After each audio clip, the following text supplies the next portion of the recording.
بسم الله والحمد لله والصلاة والسلام على أشرف الأنبياء والمرسلين وعلى آله وأصحابه أجمعين ومن تبعهم بإحسان إلى يوم الدين. السلام عليكم ورحمة الله وبركاته.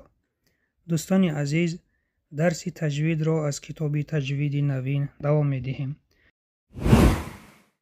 و ما با شما الحمدلله از صفات حروف، صفات متضاد را یعنی صفات هایی که مقابل دارند آنها را تمام کردیم و میگذاریم به صفات غیر متضاد یعنی صفات هایی که مقابل ندارند. یکم، صفیر. صفیر در لغت پشتک، صدای مانند به صدای پرنده را گویند. در اصطلاح علم تجوید خارج شدن صدا با شدت هنگام تلفظ حرف صفیر را گویند که در مخرج خود از گذرگاه تنگ می براید. حرفهای صفیر، حرفهایی که صفت صفیر را دارند سه تا می باشند: حرف صاد، سین و زای. ببینید دوستان، در رسم هنگام تلفظ حرف سین اس، هوا از گذرگاه تنگ بین دندان و زبان می براید. ایضاح. اگر اهمیت داده باشید، هنگام ادای نماز سنت که خفیه یعنی پس خوانده می شود، از زبان بعضی از نمازگزاران این حرف ها شنیده می شوند. به طور مثال هنگام خواندن سوره فاتحه: اهدنا الصراط المستقیم. ببینید دوستان، حرف صاد و حرف سین به گوش می رسد. به چی سبب؟ به سببی که از گذرگاه تنگ می برد و مانند هشتک صدا می دهد. خلاصه دوستان، صفیر صفت این سه حرف می باشد و باید هنگام تلفظ این سه حرف این صدا شنیده شود. از می گذاریم به صفت دویم. صفت دویم قلقله. قلقله در لغت معنای هیجان، جنبش و اضطراب را دارد. در اصطلاح علم تجوید صدا دادن آواز در مخرج حرف‌های قلقله در حالت با ساکن آمدن این حرف‌ها می باشد تا حرف روشن و آشکار گردد. حرف‌های قلقله، حرف‌هایی که این صفت را دارند 5 تا می باشند: قا، تا، با، جیم، دال که علما در این جمله آنها را جمع آوردند: قطب جدین. ایضاح. به حرف‌های قلقله یگان حرکت داخل نمی کنیم. تنها در مخرج این حرف‌ها آلت‌های صدا را بعد از تلفظ تیز از همدیگر جدا می کنیم. مثال حرف ب. ببینید دوستان، وقتی که ما حرف ب را تلفظ می کنیم، اب، لب‌ها را بعد از تلفظ حرف ب تیز جدا می کنیم و قلقله به وجود می آید. اب. اگر لب‌ها را داریم اب، ببینید قلقله نمی شود. به این سبب ما لب‌ها را تیز جدا می کنیم اب و هیچ حرکت داخل نمی کنیم: ابو، ابی، نه، بلکه اب. فقط تنها لب‌ها را تیز جدا می کنیم و این صفت به وقوع می آید.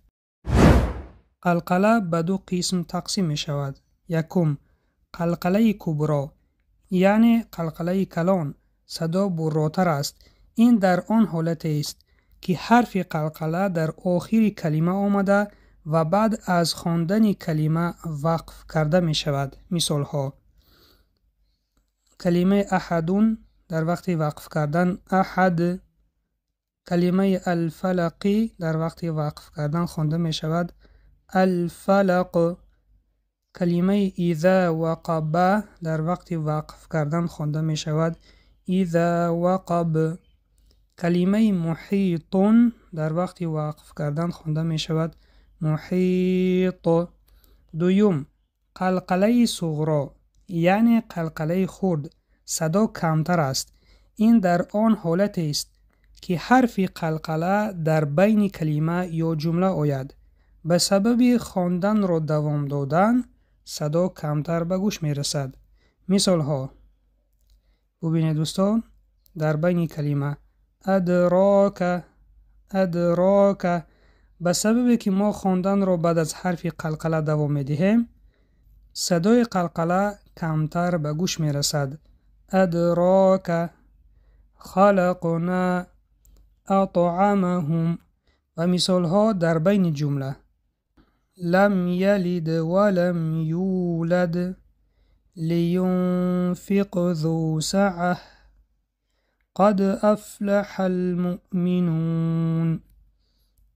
ببینید دوستان، به سببی که ما خواندن رو دوام میدهیم بعد از حرفهای قلقله، به این سبب قلقله خورد است، کمتر است. بعضی خطاگی هایی که هنگام قلقله دیده می شوند اینها می باشند. یکم، داخل کردن حرکت ها به حرف های قلقله مانند احدو، احده، احدی، یا اینکه الفلق، الفلق، الفلقی.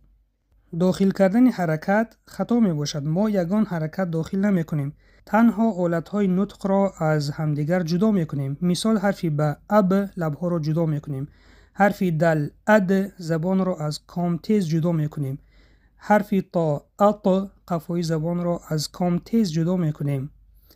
دویم خطاگی، داخل کردن همزه با ساکن به حرف های قلقله مانند احد، الفلق.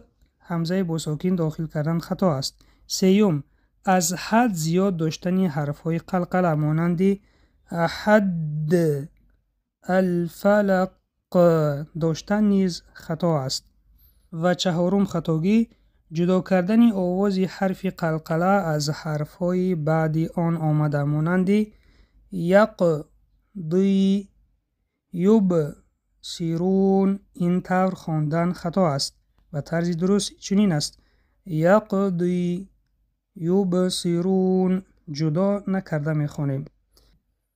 سوال ها برای سنجش. یکم، صفت صفیر را شرح دهید. کدام حرف ها این صفت را دارند؟ دوم، صفت قلقله را شرح دهید. سیوم، حرف های قلقله کدام هایند؟ و چهارم، قلقله به چند قسم تقسیم می شود؟ وظیفه خانگی: صفات حرف‌های گذشته را حداقل 3 مراتب خوانید و جایهای اساسی آن را در دفتر کاری خود نویسید. این بود پایان درس امروزه. سبحانك اللهم و بحمدك، نشهد ان لا اله الا انت، نستغفرك و نتوب الیک. السلام علیکم و رحمت الله و برکاته.